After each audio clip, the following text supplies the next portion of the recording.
Bom dia. Da paz. Quero confessar aos irmãos que me sinto muito honrado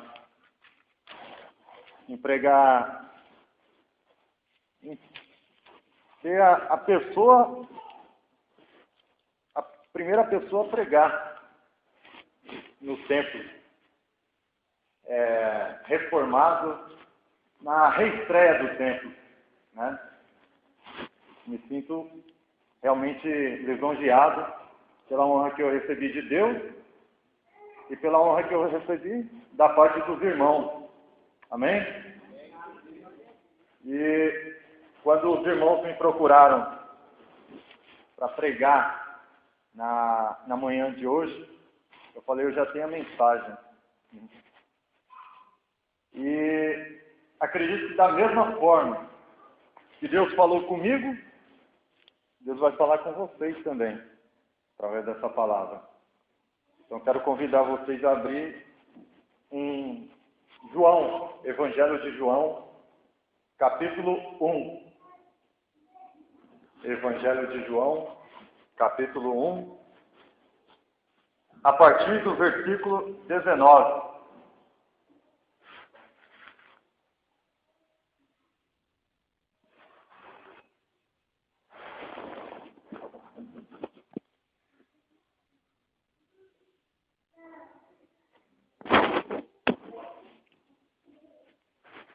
Evangelho de João, capítulo 1, a partir do versículo 19.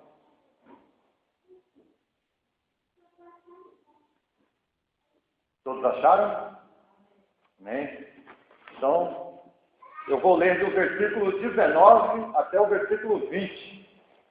Diz assim: E este é o testemunho de João, quando os judeus mandaram de Jerusalém sacerdotes e levitas para que lhe perguntassem: Quem és tu?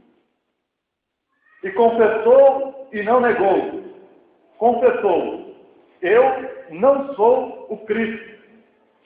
E perguntaram-lhe: Pois que? És tu Elias? E disse: Não sou.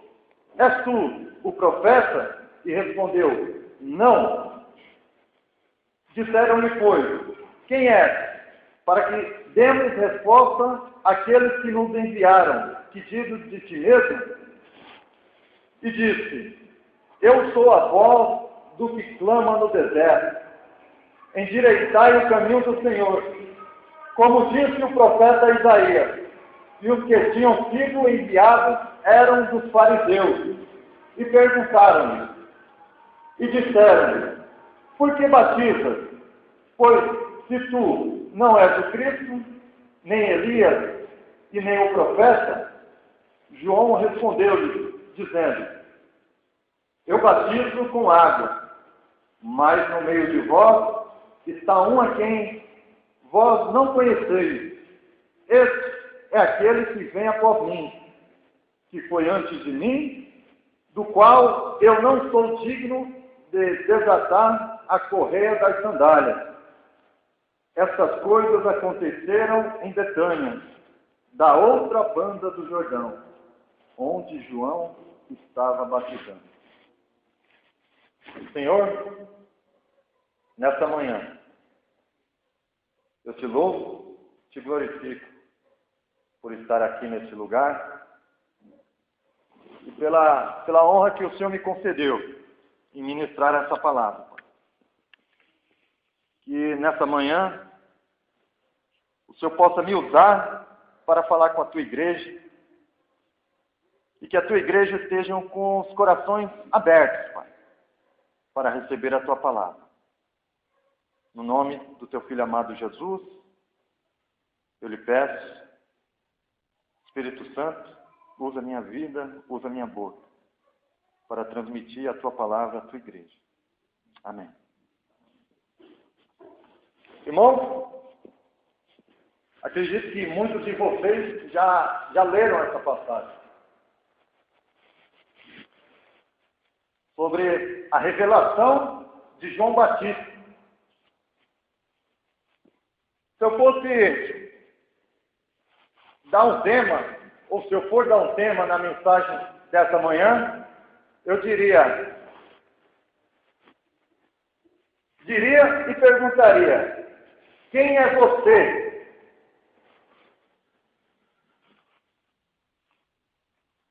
E o que você veio fazer nessa vida?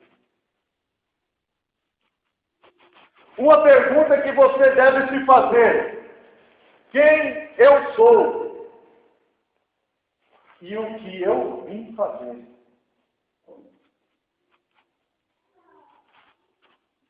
Vivemos em um tempo onde pessoas são levadas de um lado para o outro lado, sem sequer saber o propósito daquilo que está sendo feito. Pessoas que se preocupam mais com a vida dos outros do que com a sua própria vida. E quando eu digo se preocupar com a vida dos outros do que se preocupar com a própria vida, eu abro um parênteses aqui. É se preocupar com a vida dos outros de uma forma negativa. Porque se preocupar de uma forma positiva, em se dar por aquela pessoa, é totalmente diferente. Agora, quando você se preocupa com a vida do outro, da outra pessoa, baseado no que está escrito em Mateus capítulo 7, entre o verso 1 até o verso 3, aí sim, é terrível. Mas quando nós nos preocupamos com a vida do outro, com o objetivo de ajudar, aí sim, é para a glória de Deus. Mas aqui nós vemos pessoas procurando João Batista. E João Batista, ele já sabia muito bem quem ele era e sabia muito mais do que ele havia para fazer. A que ele veio fazer na vida dele. João Batista foi uma pessoa que foi concebida através de um milagre de Deus. E aí eu começo a viajar na história e começo a imaginar a mãe de João Batista dizendo a ele: Isabel, João Batista nada mais era do que primo de Jesus. E eu imagino Isabel dizendo para João Batista desde pequeno: olha, meu filho, você é uma promessa de Deus concretizada. Olha, meu filho, você veio no momento em que ninguém esperava que você viria. E se fosse no nosso tempo de hoje, eu imagino a Isabel dizendo: Joãozinho, vem cá, deixa a mamãe falar uma coisa para você. Olha, Joãozinho, deixa eu te dizer uma coisa.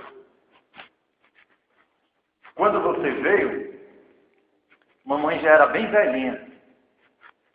E papai já era mais velhinho ainda. Nem mamãe nem papai faziam mais nada. Papai já estava mais para lá do que para cá. E mamãe já tinha parado com os costumes das mulheres. Ou seja, já não tinha menstruação. Então era uma coisa impossível aos olhos humanos de você vir, de eu poder engravidar de você. Mas teve um dia, Joãozinho, que teu pai acordou inspirado. Teu pai foi lá para o templo, como sacerdote, e foi orar a Deus. E quando o teu pai saiu de lá, Joãozinho, olha, teu pai não falava mais nada. Teu pai saiu de lá mudo. Joãozinho, eu acredito que foi naquela época que seu pai me levou para o quarto e a gente fabricou você, João. Olha, João, você deu trabalho demais, né? Mas você veio. Ou seja, desde cedo, João Batista, ele já tinha na mente dele de que algo ele iria fazer. E não foi à toa que, quando ele estava no ventre da mãe dele, a mãe dele recebeu visita de Maria. Até então, Virgem Maria, né? Porque estava grávida de Jesus, estava com Jesus em seu ventre. E no momento que elas conversavam, João Batista se movia com grande intensidade dentro do seu ventre. E aí ele cresceu. E ele começou a desenvolver o ministério dele. Porque ele sabia a que ele tinha vindo nessa terra. E a pergunta que eu faço para vocês, irmãos, a que você veio fazer? E quem é você? Qual é a sua identidade? Ó, irmão, o meu RG é 32888. Não. Qual a sua identidade pessoal, espiritual? O que você tem como caráter? O que você tem por valores? Quem é você?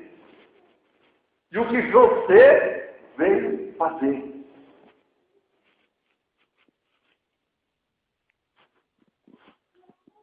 Devemos nos preocupar em definir quem nós somos e o que viemos fazer nessa vida, porque só temos uma.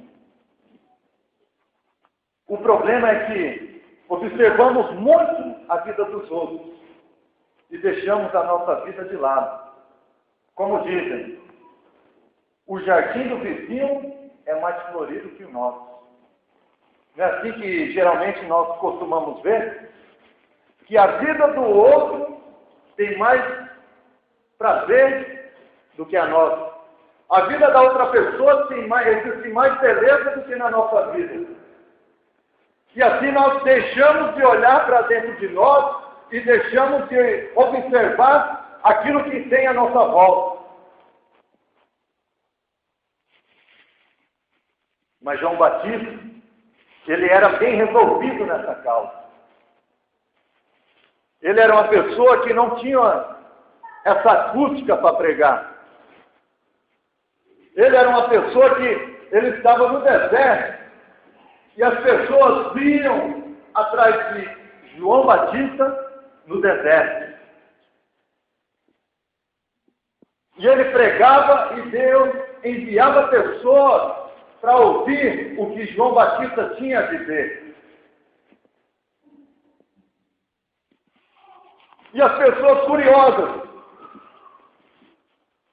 ficavam se perguntando, será que esse cara é o Messias? Será que ele é o Filho de Deus, o Messias prometido que veio salvar a humanidade? E as pessoas chegavam nele e perguntavam, você é o Messias? Você é o Cristo? Você é o enviado de Deus? Se João Batista quisesse, se ele fosse todo pomposo, se ele gostasse de glória para ele estufaria o peito e quando perguntasse para ele, você é o Messias? Ele faria, primo dele.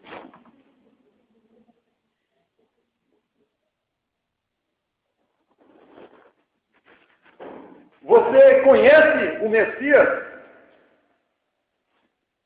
Sou assim, ó, lá danado. Quer vir? Vem. Não. João Batista não usurpou a posição que ele tinha. João Batista, se ele quisesse, ele poderia dizer nos tempos de hoje: olha, sabe aquela música do Roberto Carlos? Fui eu quem compus. Esse cara sou eu.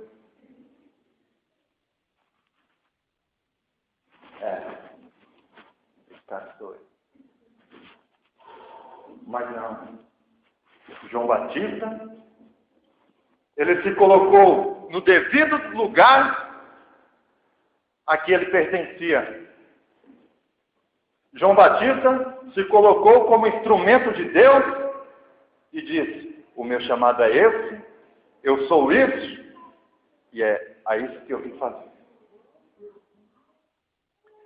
Então, o primeiro ponto da mensagem de hoje: foque na sua vida. O foco tem que ser na sua vida e não na vida dos outros.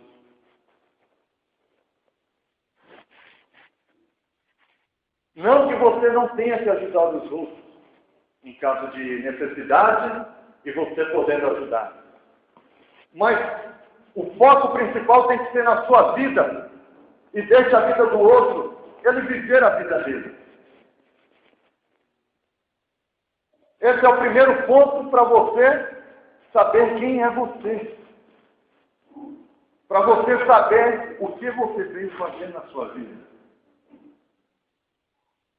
Ah, irmão, Deus me chamou, eu vivo para trabalhar, pagar as contas e cuidar da minha família. Não é só isso, irmão. Isso é muito pouco. A vida passa muito rápido.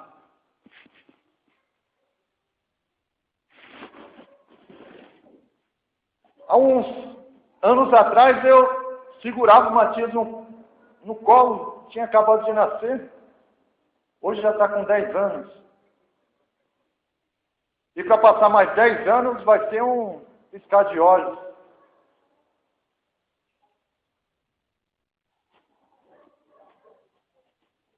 E o que nós temos feito?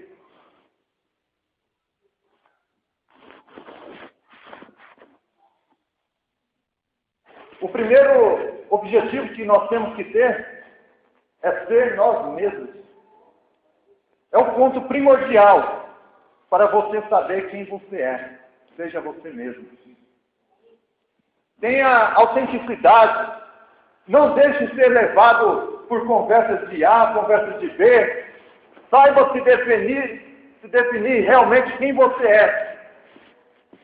Não se preocupem da forma que os outros tentam rotular você.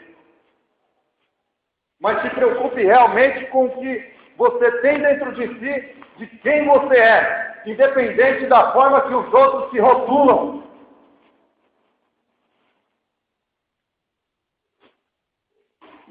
Tenha personalidade. Não seja um personagem construído por outros, mas seja você mesmo, tenha personalidade.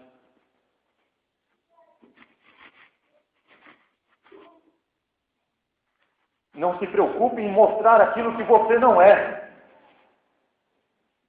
Aquilo que você é na sua casa, aquilo que você é na igreja, no seu trabalho, tem que ser em qualquer lugar.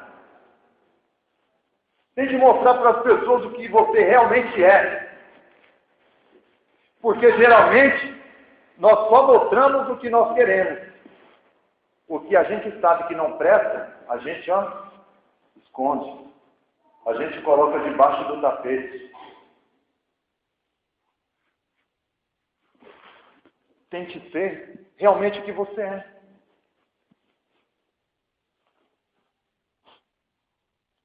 Vocês não devem ter vergonha de quem você é e nem de onde vocês vieram. Eu vejo pessoas que têm vergonha do que são e têm vergonha de onde vieram. Têm vergonha das suas origens, têm vergonha do que exercem. Irmãos, não devemos ter vergonha das nossas origens. A nossa origem faz parte da nossa história. A nossa origem faz parte da nossa vida. Se nós olharmos lá para trás e virmos até o presente, veremos que Deus fez muita coisa na vida de cada um aqui, não é verdade? Quantas pessoas aqui eram totalmente longe de São Paulo, viviam num lugar remoto, num lugar que jamais imaginaria que hoje habitaria em uma das maiores capitais do planeta. Você imaginaria que hoje você estaria habitando em uma das maiores capitais do mundo?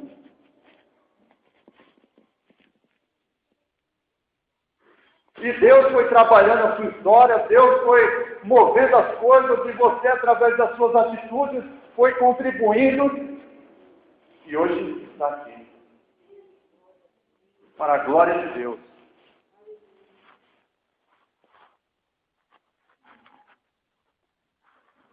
Nós temos que ter orgulho das nossas origens, orgulho da nossa história. E aqui me veio uma ilustração para dizer a vocês. Em um lugar muito distante, havia pessoas que trabalhavam como quebradores de pedra. Quebravam pedras manualmente, com um ponteiro e uma marreta. Ponteiro e uma marreta. E ficavam ali sentados quebrando aquelas pedras, debaixo de um sol escaldante. Ficavam o dia todo ali sentados ou agachados e batendo naquelas pedras, de uma forma bem primitiva. E no meio daqueles trabalhadores tinha um homem.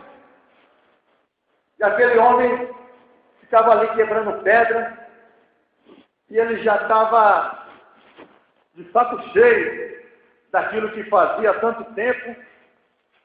Chegava de manhã e ficava durante o dia todo debaixo do sol, quebrando pedra. E ele ficava dizendo: isso não é vida não.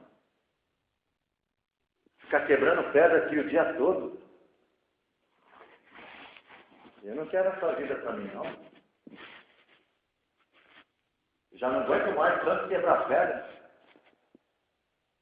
E durante o expediente, passava um homem sentado em um elefante e ficava andando para lá e para cá e ficava fiscalizando os trabalhadores por todo aquele território que era imenso. E ele dizia: quebrar pedra não é boa coisa não. Vida boa mesmo é esse homem aí, ó, que fica andando de elefante o dia todo. Ah, meu Deus, eu não quero mais quebrar pedra, não. Eu quero andar de elefante, que andar de elefante que é bom mesmo. E Deus ouviu esse homem falar e falou: então você vai andar de elefante. E ele começou a trabalhar sentado em cima de um elefante. E ele começou dizendo: oh, mas agora está bom demais, né? Agora sim estou andando de elefante. Mas o que ele não imaginava é que ele tinha que andar o dia todo com as pernas abertas em cima de um elefante, debaixo de um calor terrível, e andar por mais de 12 horas com as pernas abertas em cima daquele elefante, debaixo daquele sol quente.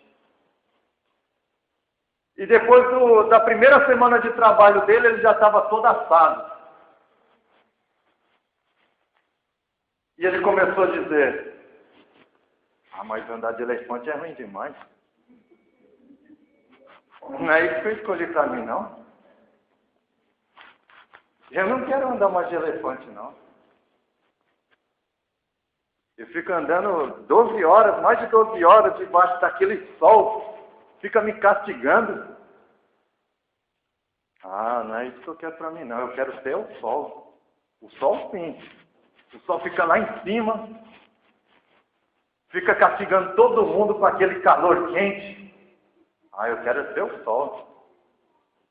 Aí Deus falou, você quer ser o sol, meu filho? Então você vai ser o sol. E ele virou o sol. E ele estava todo contente lá, sendo sol. Castigando todo mundo se derretendo em suor e ele lá bem de boa. E o pessoal procurando água para beber, e todo queimado do sol, torrado do sol, ele achando uma maravilha. Ah, seu sol é bom demais, seu sol. Agora eu estou por cima de tudo, ninguém me atrapalha. Mas aí ele não contava que existia as nuvens. E as nuvens vieram e fechou o sol. E as pessoas não tinham mais o calor do sol. E os raios dele não puderam mais passar para as pessoas, para a terra. E eles se sentiam incomodados. Ele falou, esse negócio de sol, eu acho que não é uma boa ideia, não. Acho que o bom mesmo é ter a nuvem, né? Porque a nuvem, ela não vem tanto o sol. Deus, eu quero ter a nuvem. Agora eu já sei o que eu quero ter a nuvem. E Deus falou para ele, então seja a nuvem. E ele todo feliz porque era a nuvem. E levava a chuva para um lado, levava a chuva para o outro. E ficava tampando o sol. E ele ficou pensando, agora eu achei o que é bom para mim. Foi a nuvem. Agora ninguém me atrapalha. Eu faço o que eu quero. Jogo chuva ali. E tampo o sol. Mas ele não contava que existia o vento. E veio as correntes de vento e começou a jogar ele para lá, jogar ele para cá. E ele se sentiu incomodado com aquilo tudo. Ele falou, mas que vento terrível! Não me deixa quieto, não me deixa em paz. Ah, Deus, eu não quero ter nuvem não, esse negócio de ter nuvem não dá certo para mim não. Eu quero ser mesmo o vento sim. O vento faz aquilo que ninguém consegue impedir. Senhor, eu quero ser o vento. E Deus falou, então seja vento. E ele virou o vento e começou a bagunçar com as nuvens, jogava as nuvens para lá, jogava as nuvens para cá. Começava a passar sobre a terra e derrubava o que queria através da força dele. E quando as mulheres viam, o vento já começava a segurar a saia para o vento não levantar a saia. E o vento estava fazendo a miséria, estava fazendo e acontecendo. E ele falou, esse negócio de vento é a melhor coisa que existe mesmo. Esse negócio de vento é a melhor coisa.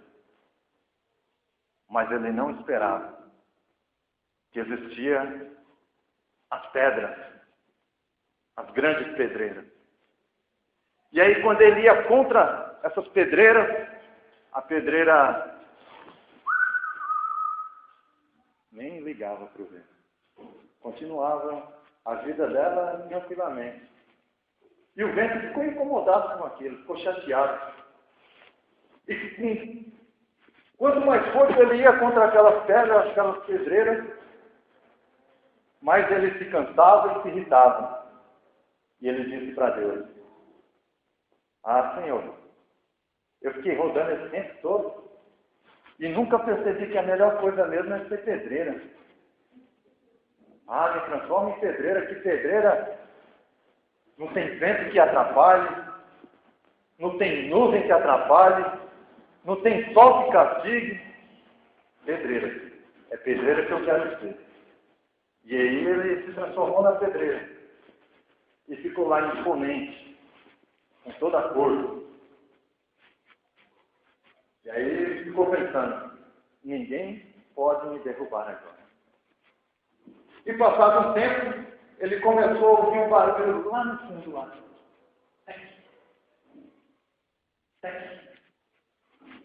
Ele pensou, negócio aí.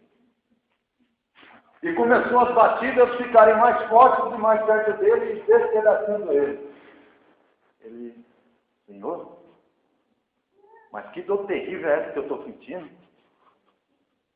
Estão me quebrando todo aqui, Senhor. Eu não quero ser pedreiro mais, não. Eu quero ser quebrador de pedra. E Deus falou, seja quebrador de pedra novamente. Ele deu um giro de 360 graus. E acabou enxergando que aquilo que ele fazia é o que ele mais se conformava em fazer. E não há coisas que possa agradar a todos. Ele era quebrador de pedra e achava que as outras coisas tinham mais graça do que o que ele fazia.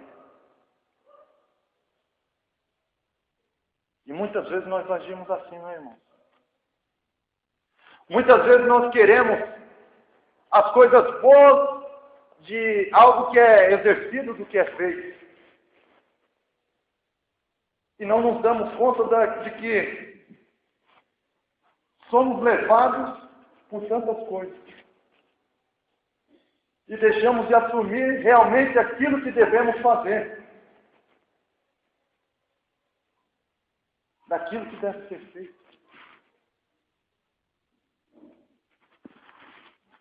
Há muito tempo atrás, quando os grandes navios eram movidos a pessoas, as pessoas, ou seja, tinha o capitão do navio, do grande barco, onde ele comandava tudo, atravessava grandes lugares,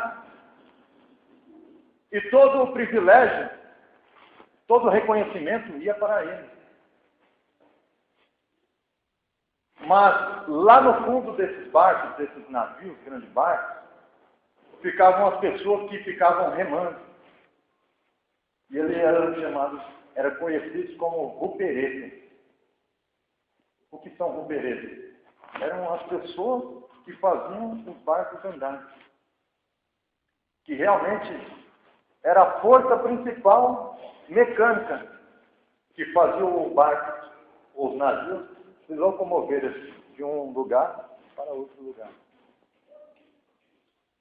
E hoje, irmãos, hoje nós temos que ter esse senso de que tudo aquilo que nós fazemos não é para nós mesmos e nem é para reconhecimento de ninguém, mas sim para a glória de Deus.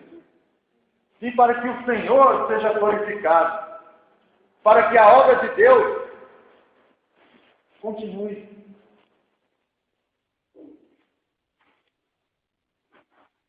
A gente tem que ter o seguinte senso, de ter orgulho daquilo que a gente faz, para não cair como esse quebrador de pedra. Qual a moral da história?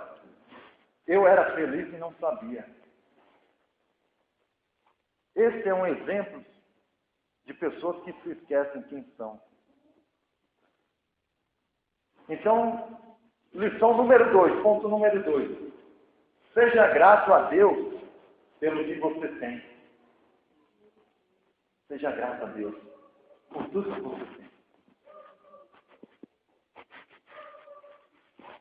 Eu acredito que nos dias de hoje também existam pessoas como João Batista, que não querem ser ovacionadas, não querem receber holofote, não querem lugar de destaque, apenas querem ser instrumentos nas mãos de Deus. Eu acredito que da mesma forma que ocorreu com João Batista, nos dias de hoje também ocorre. Pessoas que não querem ser badalados, nem reconhecidos, nem receber lugar de destaque, mas se colocar diante de Deus e falar: Senhor, Me usa como instrumento em tuas mãos. Me usa para que eu possa contribuir de uma forma positiva para o teu reino. E João Batista era uma dessas pessoas. Eu acredito, irmãos, que João Batista, no momento que ele batizou Jesus, ele tinha dentro de si: a minha obra, a minha missão está concluída.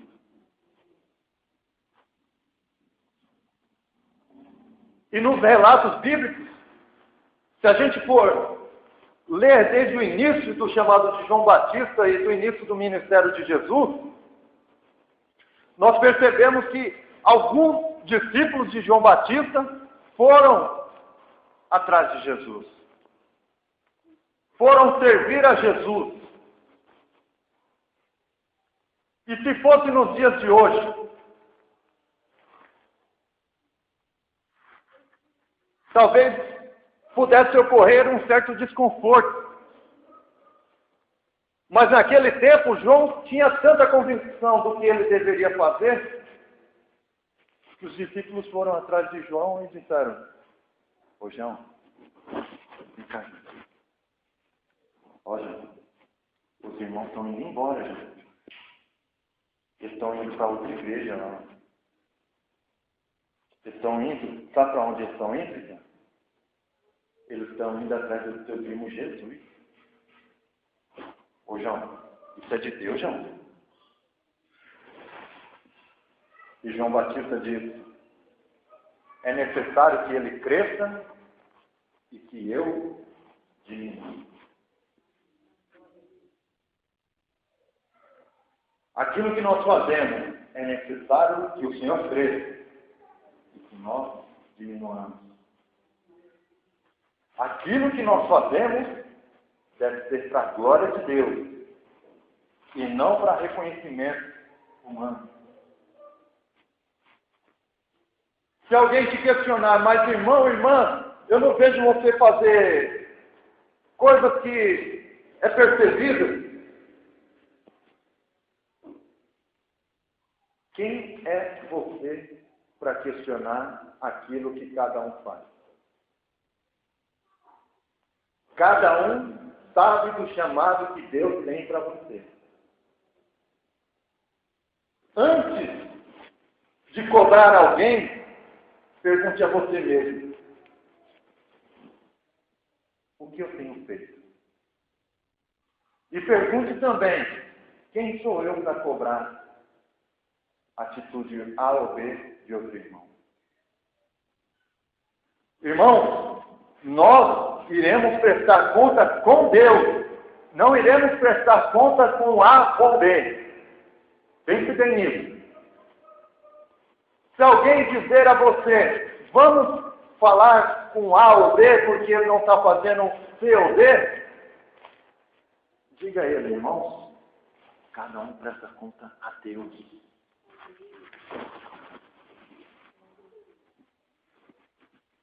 João Batista, ele não teve problema nenhum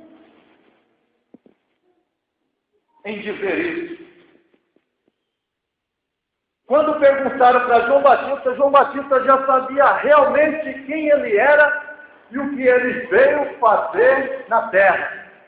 Quando perguntaram para ele: quem é você? Ele disse: eu sou a voz do que clama no deserto. Eu sou aquele que veio preparar o caminho do Messias. João Batista, ele não era levado por ninguém.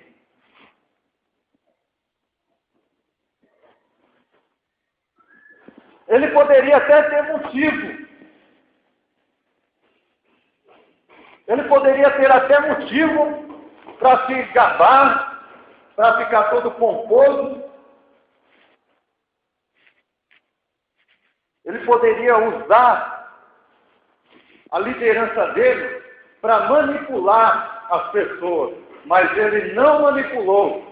Ele poderia dizer muito bem, ó, eu e Jesus somos assim. Está comigo, está com o homem lá, hein? Fecha com nós que é sucesso. Mas não. Ele soube se colocar no lugar dele.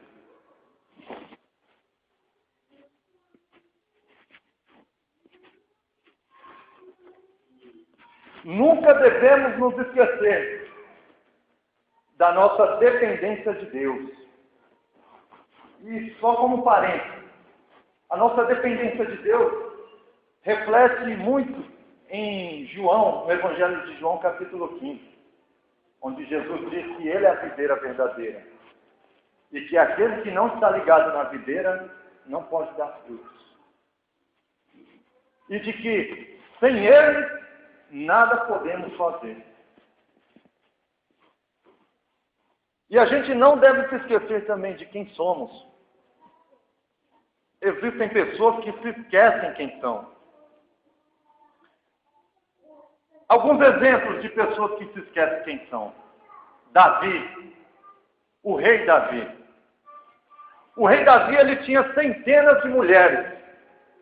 Ele poderia se deitar com a mulher que ele quisesse, desde que ela não fosse casada. Mas ele caiu no grande erro. Quando Deus já tinha entregue para ele grandes riquezas, grande parte da terra de Israel. E aí, num belo dia, ele passeando no palácio dele, ele olha pela janela, passando e vê alguma coisa diferente. Falou, opa, o negócio está bom ali. Ele tentou sair, imagino eu, ele tentando sair e a cabeça segurando ele. O rapaz, aquilo ali é um avião. E chamando um dos seus servos, Manezinho, vem cá. Chama aquela mulher para mim. Quero conhecer ela.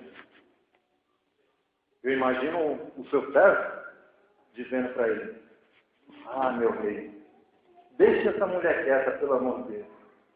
Essa mulher é mulher do seu comandante. Não. Eu quero conhecer ela. E aí, aquele servo obedeceu as ordens do rei e trouxe a mulher por nome de Batseba até ele. E aí ele fez o que todo mundo já sabe, né? Acabou fazendo coisas que não deveria ter feito. Deitou com ela, foi no quarto, foi em todo lugar do palácio. E aí veio as consequências. E aí Deus disse a Davi, Davi, você se esqueceu quem você é. E aí as consequências para Davi foram muito grandes. Deus perdoou Davi. Deus perdoa a gente, irmão. Mas as consequências dos erros, nós temos que lidar. Outra pessoa que se esqueceu quem era, o rei Uzias. Diz a Bíblia, em 2 Crônicas, capítulo 26, que o rei Uzias era o filho do rei Amazias e que ele foi próspero em tudo o que tinha feito. Tinha um ótimo exército, mas um belo dia, ele já todo inchado, eu posso, teve a grande ideia, e por que não dizer a terrível ideia, de queimar incenso no altar do Senhor, no altar do incenso. E aí, quando ele toma essa iniciativa, essa atitude de queimar incenso, os sacerdotes, avistando o rei Uzias queimando incenso, diz para ele, Uzias, pelo amor de Deus, Uzias, sai desse negócio, Uzias, mexe com isso não, meu filho, sai fora. Tu vai arrumar dor de cabeça para a tua vida. Daí, rapa, ninguém vai ficar sabendo não, Uzias. Vai, vaza. E Uzias, eu sou o rei de Israel. Eu posso fazer aquilo que eu bem entender. E o sacerdote diz a ele, Uzias, só cabe ao sacerdote queimar incenso no altar do Senhor. E Uzias falou, eu sou o rei de Israel. E o sacerdote, Uzias, sai fora, Uzias, tu está leproso, Uzias. Você esqueceu quem você era, Uzias. Você é rei. Você não é sacerdote, Uzias. E diz a Bíblia que Uzias morreu leproso. Porque Uzias se esqueceu quem ele era. E Pedro, o apóstolo Pedro. O apóstolo Pedro foi um cidadão de muita coragem, de muita bravura. Em um determinado momento que Jesus, antes de Jesus ser entregue aos soldados, Jesus dizendo aquilo que iria acontecer a ele, e Pedro disse a Jesus, Senhor, com o Senhor eu vou até a morte. Com o Senhor eu dou a minha própria vida, Senhor. Eu imagino Jesus olhando para Pedro e dizendo, Pedro, não faz isso não. Tu não sabe nem o que você está dizendo aí, Pedro. Não, Senhor. Eu dou a minha vida para o Senhor. E Jesus, você não sabe quem você é, Pedro. E depois daquele momento, eles foram para o Getsêmani, e Jesus orando, e aí chegaram os soldados, e Pedro foi o primeiro a tomar a iniciativa de defender Jesus. Essa é bem a verdade. E Pedro tirou a espada e cortou a orelha daquele soldado de nome Malco. E Jesus falou, Pedro, calma aqui. Se eu fosse um Deus que precisasse de uma intervenção humana, eu não seria Deus. Tudo isso deve ser cumprido, Deus. O soldado, vem cá. E pegou a orelha e colocou de volta no lugar. Falou, Pedro, o reino de Deus é paz. Guarde a sua espada. E Jesus ainda fez mais. Livrou a vida dele. Porque Jesus falou, ó, o negócio aqui é comigo. Deixe que os meus discípulos vão embora. E aí, todos eles foram embora. E Jesus tinha dito a Pedro, Pedro, antes que o galo cante por 3 vezes, você vai me negar, viu, Pedro? Jesus tinha falado isso antes do Getsêmani. E Pedro falou, não, Senhor, eu dou a minha vida pelo Senhor. E depois que Jesus havia sido preso, e Pedro acompanhando Jesus de longe, aí Pedro, um pouco com frio ali, o pessoal fazendo uma fogueira, aí chegou perto da fogueira para se aquecer um pouco, e aí uma mulher chegou até Pedro e falou,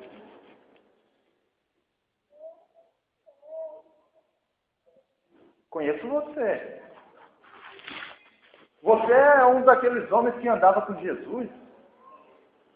E aí Pedro, Jesus? Deixa eu ver, Jesus. Não conheço Jesus não. Quem é esse homem? E aí, pouco depois, chegaram nele e perguntaram, opa, você é Galileu. Você andava com Jesus também. E Pedro, Jesus? Deixa eu ver, Jesus. Está louco? Não conheço nenhum Jesus. E pela terceira vez, outras pessoas chegaram até ele e falaram: não tem como dizer que não é você, não. Eu vi você no barco com Jesus, eu vi você no monte com Jesus. Aí sou eu que estou dizendo, tá, irmão? Para ilustrar para você. Você estava com Jesus em um monte de lugar. Você era um dos secretários de Jesus. Ele: você está louco? Está me confundindo com outra pessoa? Não sei quem é esse homem. Nunca cheguei perto dele. E depois disso o galo cantou. E diz a Bíblia,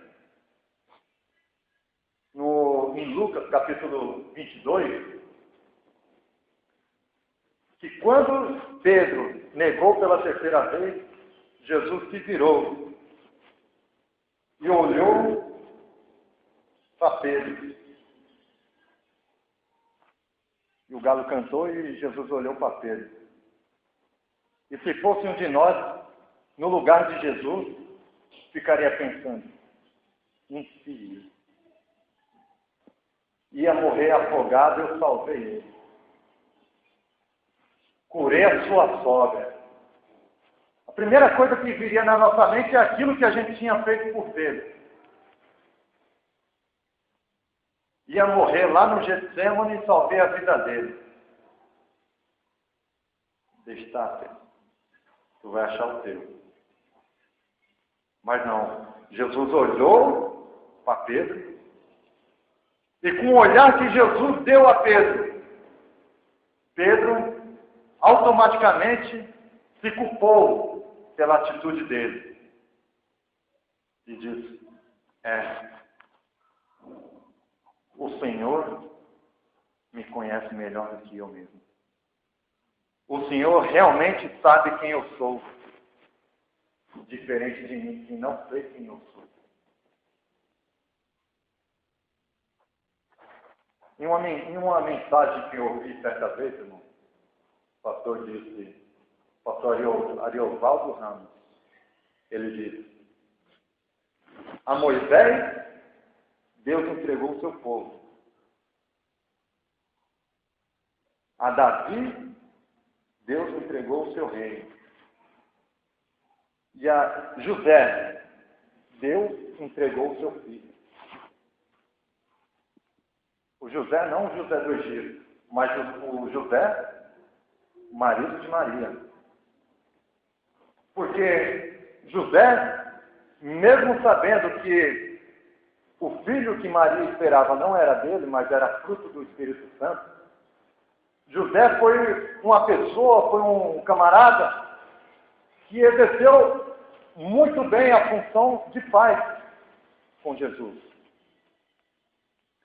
E digo mais, ele exerceu uma função com uma imensa discrição, ou seja, ele foi discreto em toda a sua atuação como pai.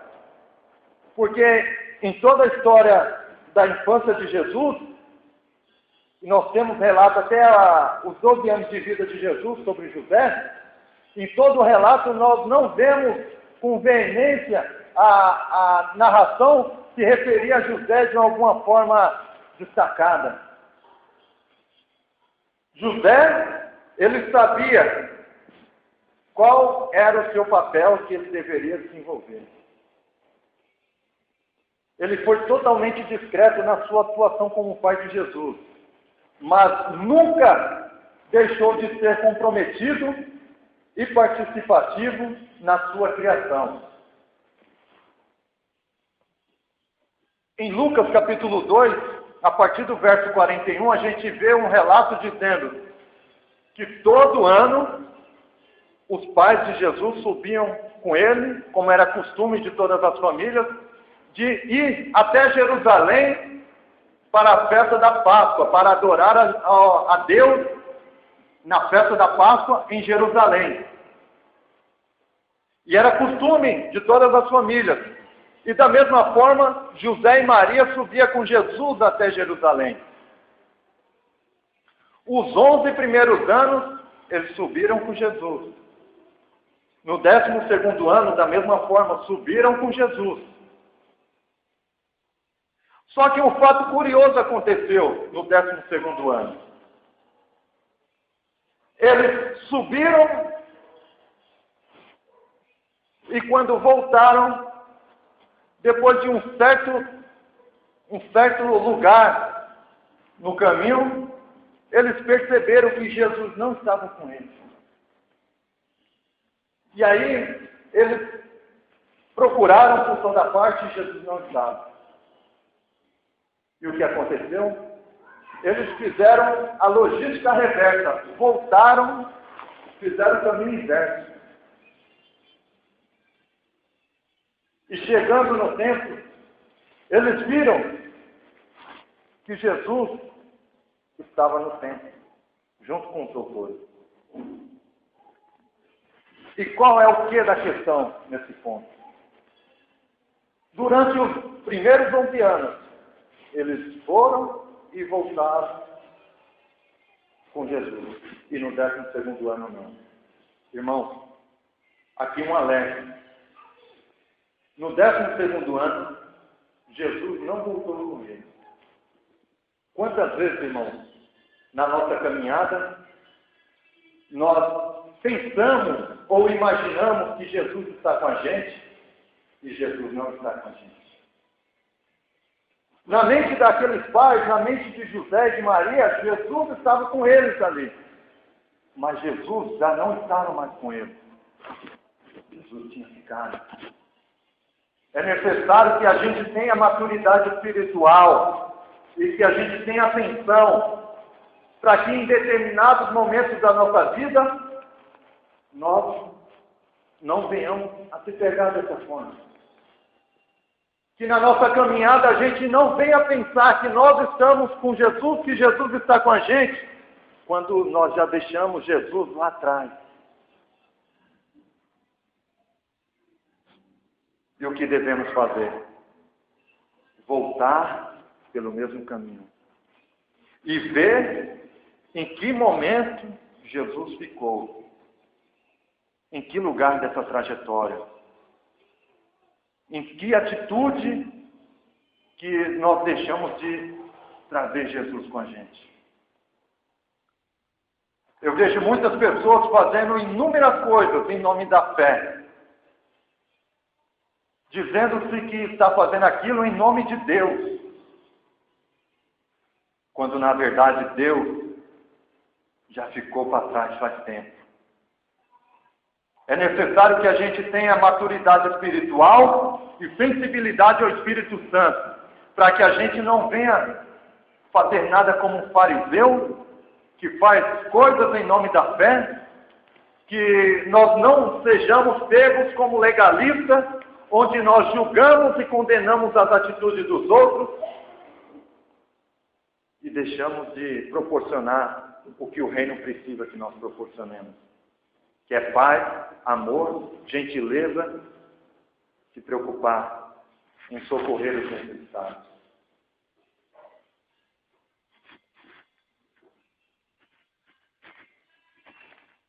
Terceiro e último ponto, já para finalizar. A ótica de Deus é diferente da nossa ótica. Então, que nós tenhamos cuidado ao agirmos ou dissermos algo,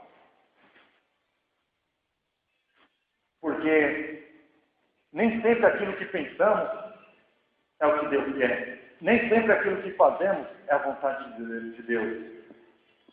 Então, que a gente se preocupe realmente uns com os outros, mas de uma forma positiva, de uma forma que nós venhamos ajudar aqueles que estejam precisando. Amém?